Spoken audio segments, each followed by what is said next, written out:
Alright, before we start, I'm actually going to show a couple of the tools that you might see me using. First off, the Disassemble, just used for prying apart some of the plastic. Some metal tweezers, plastic sponger here, and then the iFixit screwdriver that we'll have in the classrooms. First, we start off by unscrewing the back here. There are 10 screws, 3 at top, 3 in the middle, and 4 on the bottom. Be sure to keep your screws organized because some of these screws may vary in length. So if you try to fit, or if you try to put a longer screw in a smaller cutout, then obviously you're going to strip it, and you might even actually do damage to the internals of the device itself. When we start to rebuild it, be careful not to put the wrong screw in the wrong hole. Alright, we got that last one done there. Now what I usually do, start at the bottom here. It's where I can usually get a pretty good grip. Right between the black plastic and the gray rubber. You can get in between there, in between the two, and then you can actually kind of turn it upward and it'll pop up. You go all the way around and do that because there's little metal clips on all the way around that hold this back plate on.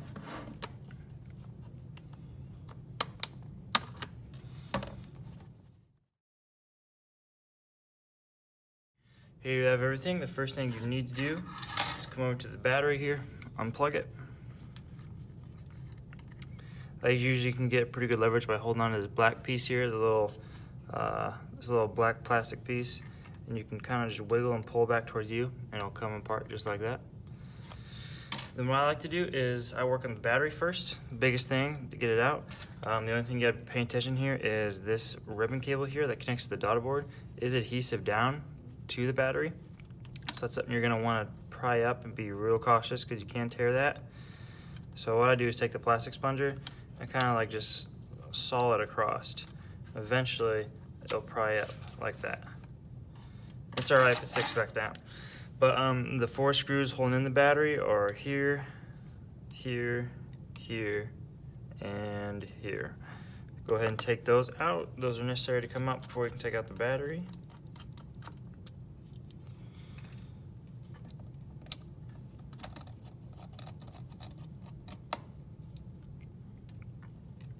And what we can do is once we have those unscrewed, we can actually just pull this battery right out like that. Set that off to the side. Let's work on the motherboard, taking off the motherboard. First we gotta look at all its connectors. We gotta find all the little connectors that are connected to it all the way around. So what I start off with is the ribbon cables down at the bottom. You can just flip that little black clip upwards, and then you can just pull the cable right on out. And that's all you need to do. There's a little one here for the mouse button, comes right out. Speakers, you can grab a hold of the wires right here, wiggle it out, just like that. And then we can move over to the left of the motherboard and we have daughterboard connections. Same thing, all you do is flip that lid up for both of them.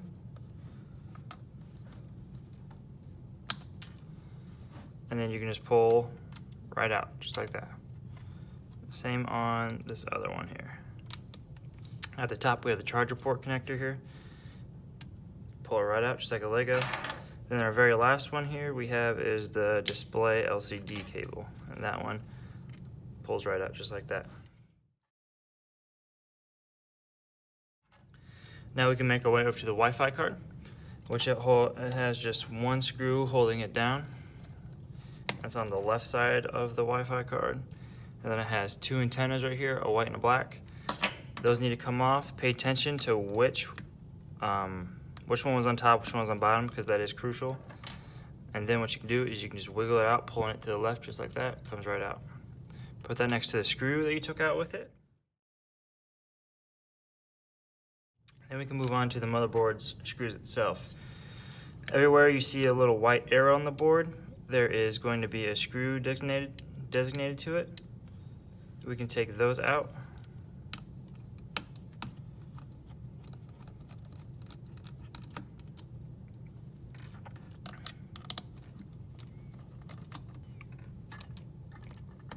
This one right here, there is a sticker underneath it, or there is a screw underneath the sticker here. There's gonna be a little Lenovo sticker there. There is a screw underneath that. The sticker's no longer there since I've torn this down a couple times already. So just keep that in mind on devices that are being either opened up, worked on, or torn down the very first time.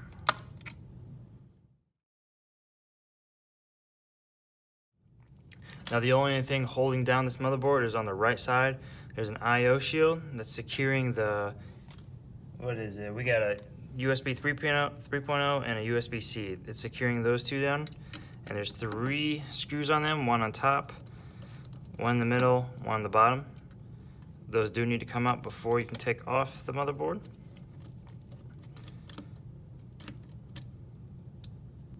The I/O shield should just easily peel up just like that. Take that and put that to the side. And now we should have everything off, so all we do is lift up on it, as so. Pull it away from the I/O so it can get out of its little pockets there, and boom. Put that off to the side. Same thing as the right on the motherboard. There's an I/O shield with the same screw layout, one on top, middle, and bottom. Take those out.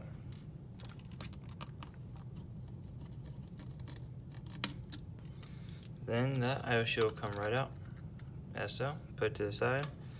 And then on the motherboard, or on the daughterboard, sorry, the 2 ribbon cables that are connected to it, these are actually adhesive down. This one's usually adhesive down to the battery. There's still usually some adhesive that you can stick it to it. I keep it stuck to this back plate here. But since they're both adhesive down, we can actually just disconnect them from the daughterboard right here, and they'll stay put. All you gotta do is flip that lid up, and you can pull right out on both of them. As so. Then the last thing is there's a screw holding down the daughterboard itself. That's right in between the 2 ribbon cables. Take that out, keep those separated from the I/O shield that you just took out. And then all you gotta do is lift up a little bit and pull away from the I/O. You can kind of do like a little wiggle action, just like that, and you're free. Put that to the side. Now that's all the internals. All we got to do is work on the LCD. So what you want to do is you want to look at the 2 brackets that are in the top and left corner. There's 3 screws in both of them. So you can start on either side, doesn't matter. I'm starting on the right here. Just be sure to keep your screws in the right orientation when you take them out, so you know how they go back in when you put it all back together.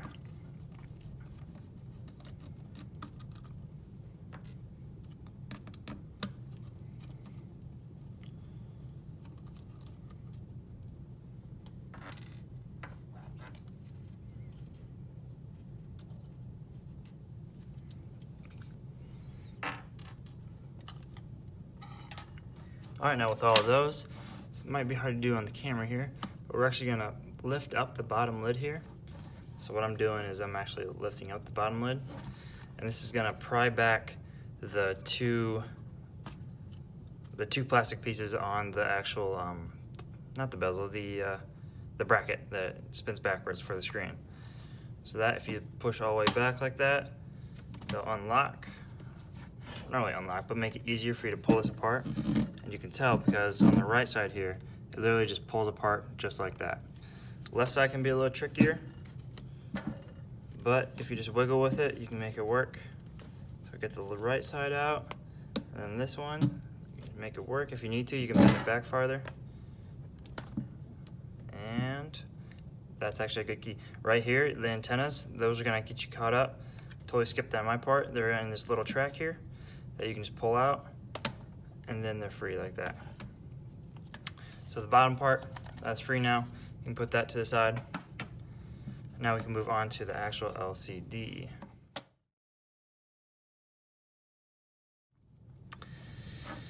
And what's important to note is that these plastic pieces that hold not only the actual the rod in here, but the cables and such, the LCD cable and the Wi-Fi antennas, this plastic piece does not come apart.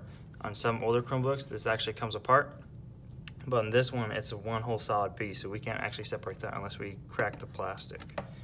Now moving on to the LCD, we have 2 little plastic, I guess you can call them knobs, little squares. Try to get up here close.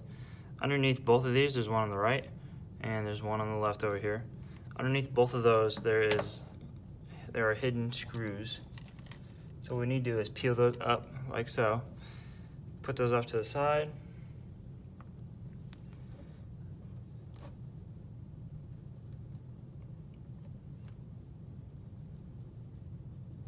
They can be stubborn because there's a lot of adhesive holding them down. And then once those are peeled up, we can actually go and start unscrewing the two screws.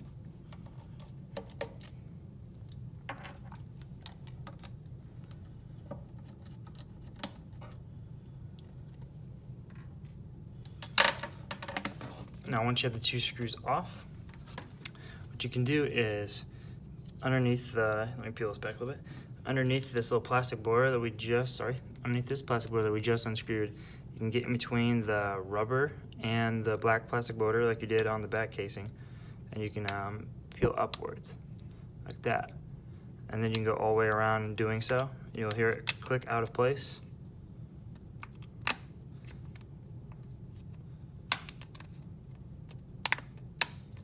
Just like that. Once you get enough up, you can kind of just like run your hand across, and that black plastic border comes right off. You can put that off to the side. Now we have 3 screws holding down the LCD right here. Those need to be taken off so we can take off the LCD.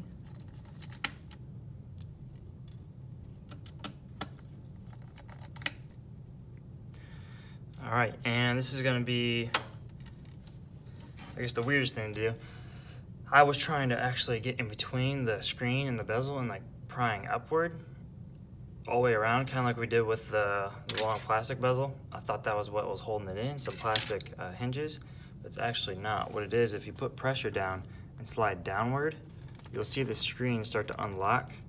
The top, it's separating. And once you have it enough, what you can do is actually just lean it forward, and the actual screen assembly will just fall down onto you. So be careful with that.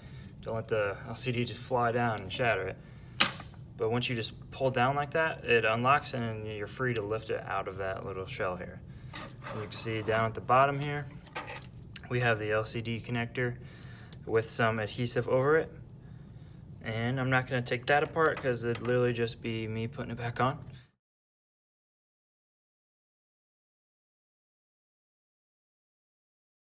So now we can start the build up. And what we do is we can just put that back in its tracks and then just slide upward until you see the gaps closing. You know it's correct when you slide upward if the screw holes are matching with the two holes on the LCD and the screw mounts are matching down the bottom. So we can go ahead and put these screws back in.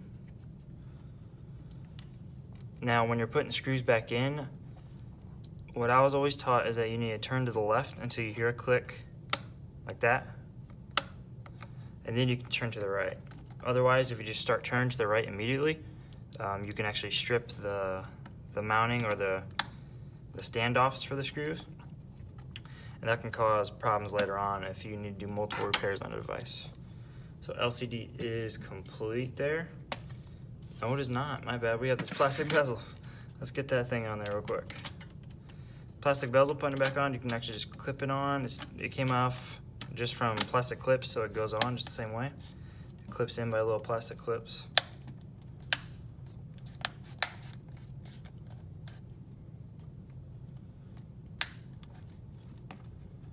There we go. Let's get those 2 screws back on to this guy.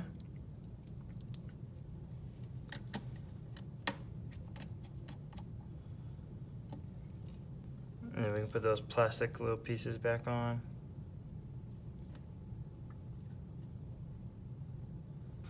There we go. And now, make sure that plastic bezel here is all the way clicked in like that. And now we're good on the LCD. So what we can do is actually bring back the bottom casing here. And what we're going to do to put this back on is turn the LCD upside down, as so, and then flip it back up. So what we can do is have, the way to orientate that is you have the brackets facing upwards, and then you can place that right on top. And then you can fold those brackets back down over.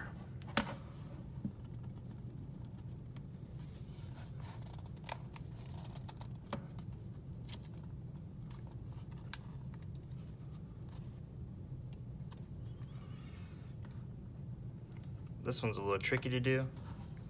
What we'll do is actually make it a little easier on ourselves. Is we'll go in at an angle with the bottom casing. That's what we should have done. So you gotta wedge these two open spaces in between the two plastic wedgers. That way, if we go in at an angle like that, that way when we come back down, the bearings should come down with it. Yep, just like that. You can fold them down, both left and right. Make sure they're down all the way. You know when they're good because then the holes on the bearings will match the screw standoffs on the board. There we go. Yeah, so definitely go in at that angle. Not try to fold it down yourself. That was on my bad. That makes it a lot easier on yourself. Maybe you can put those 3 screws in on both sides again.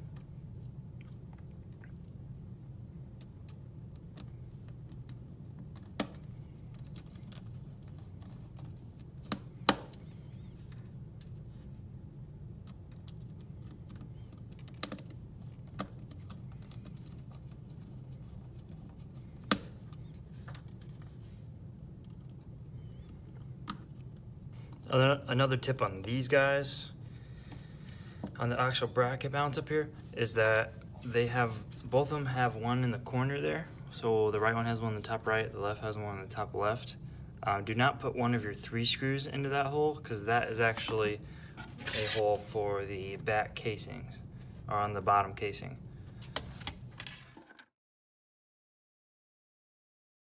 So now what I like to do is just work in reverse order. So the last thing we do is take out the daughterboard.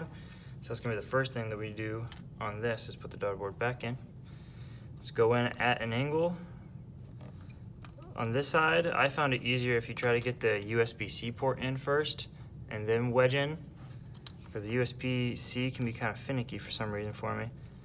And then you can get it to just lay down like that. And I don't know if we can get this on camera, but every board, all these boards have these little standoffs like this that help you guide into it. So there's one on the bottom, or one at top, and there's a little gray one or black one down here at the bottom. And those you can use to, or guide to know that the daughterboard is actually placed in there correctly. So now what we can do is move on to the actual I/O shield. Put that back on. All you gotta do is line up the I/O shield screw holes with the holes on the actual daughterboard.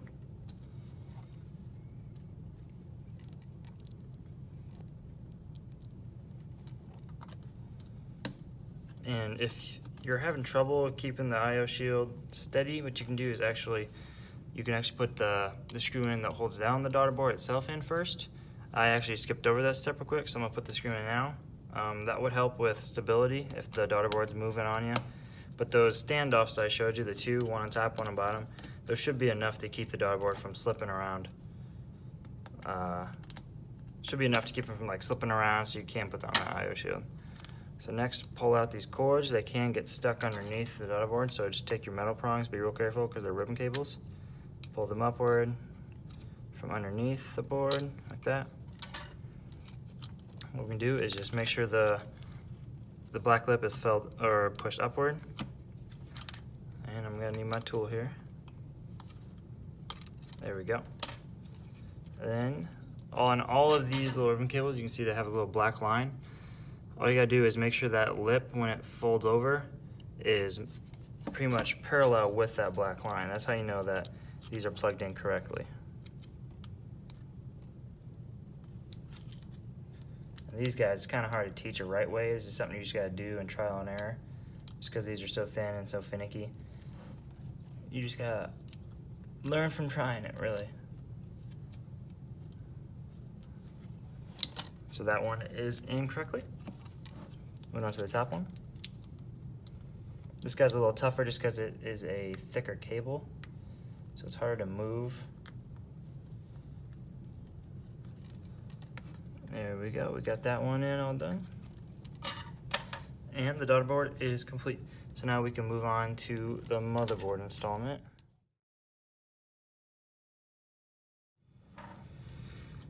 Now this guy's gonna be fun because all these cables like to get stuck underneath. So just move these back right cables out of the way for now. and then we can move in with the I/O, going in with the I/O first, lining these up.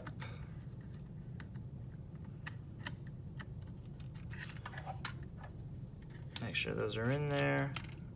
Try to peel back any cables that are getting stuck as you lay this thing down.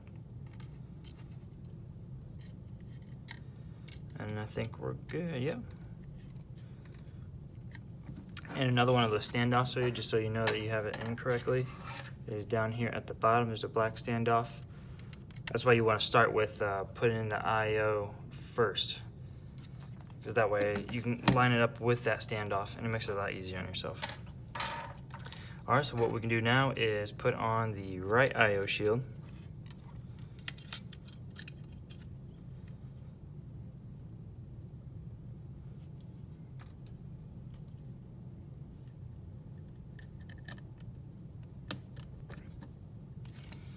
And then we can move on to the actual screws of the motherboard. Now, one way to know if the holes on the motherboard receive individual screws is if you see a white little arrow pointing to them. So there's like one here, one here, one here. All the ones that have a little white arrow pointing to it, this one does not. So this one will not get a screw in because that will be in the back casing once we put it back on. So that screw there is going to go straight into the board through there. The ones, again, the one with the arrows are the ones that you're going to be screwing back in. That's another way you can keep track of where you got your screws when you organize them.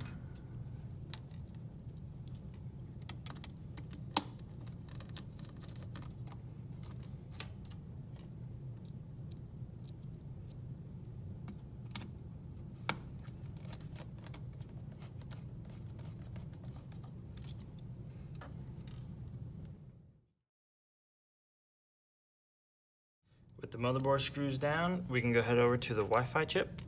Grab your Wi-Fi chip, plug it in from the left to the right. So push to your right. You'll know when it's plugged in when you see the gold connectors there, when they disappear, so you can't see them in sight anymore. Like that. Can't see the gold, so we know that it's in correctly. And go ahead and put the one screw that mounts it down back in.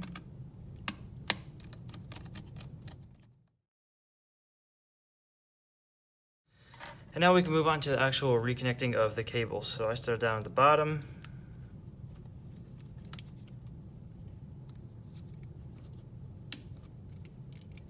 I got the big one in, moving on to the mouse button.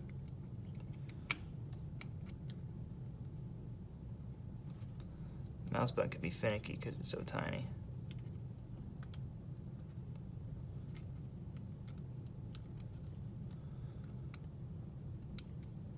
There we go. Oh, let's get the speaker first real quick. There we go. Now moving on to the Daughterboard connectors.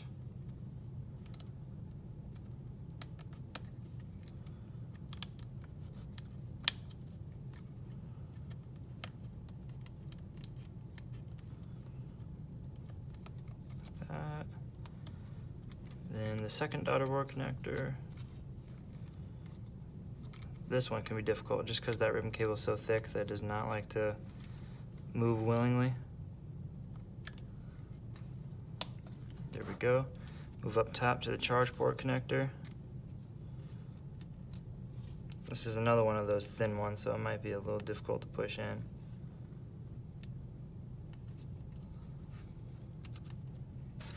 I like to use my plastic tool to ensure that's pushed in all the way. We're good there. The display, it's actually tucked under a little bit. There we go.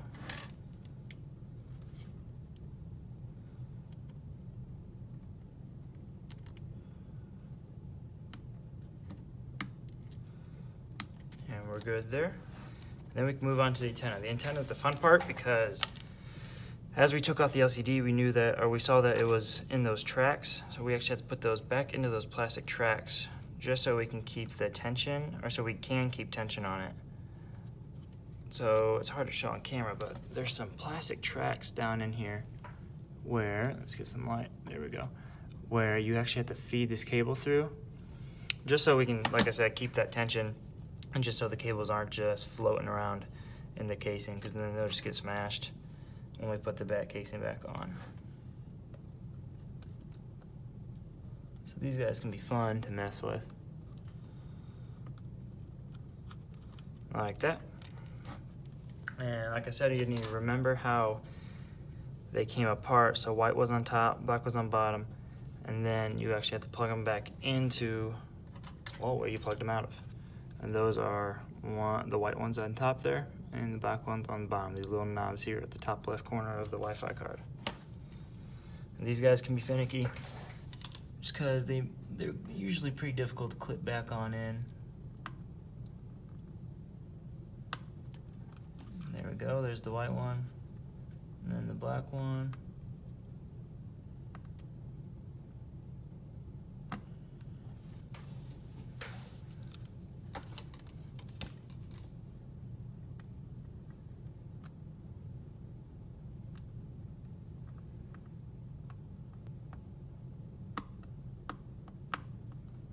There we go.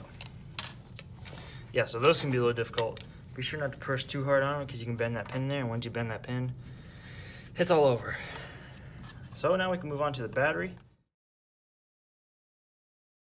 Try to peel up that ribbon cable. Be cautious with it, do not rip it. There we go. And then what we can do is we can weave this battery underneath it, so we can get underneath that top standoff there. And as we set it down on its standoffs, there we go. So down at the bottom, there are 3 standoffs. One on the right here, one on the bottom right, the one on the bottom left. Those are the standoffs, just like the ones on the motherboard, that help you align the battery correctly. What you can do is put your 4 screws back in. I'm starting with the one on the top here.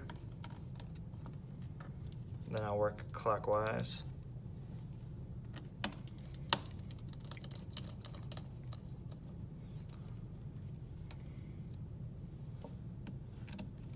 And then all we gotta do is plug the battery back in, and then we can put the back casing on.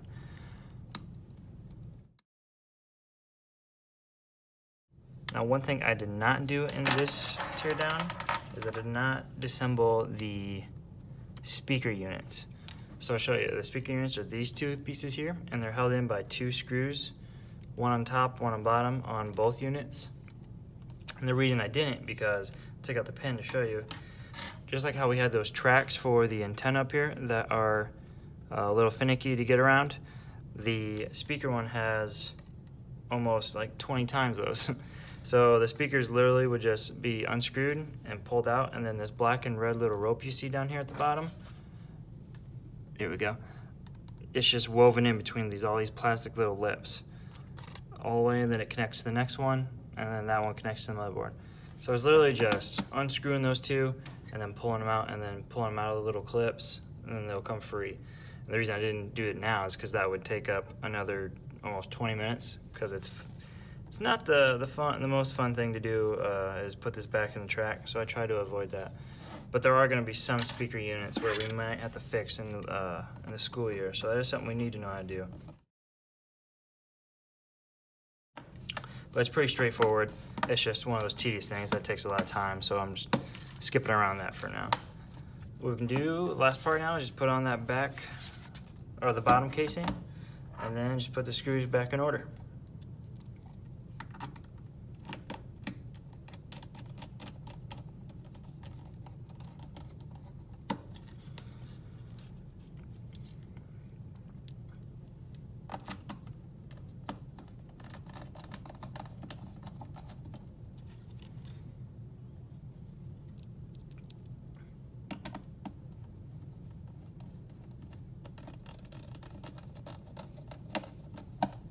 So I guess just a general rule of thumb from everything is be sure to spin to your left and hear that click before you screw in screws. Don't over tighten. Even on things like the little Wi-Fi card that has just 1 screw holding it down, you do not want to over tighten it. Just tighten it till you feel it until you feel it not turning anymore, and then that's pretty much all you need to do. You don't need to brute force it. You don't need to put any extra muscle into it. Other than that, that's pretty much it, guys. After getting this last screw, and you guys are all done with your teardown. There you go.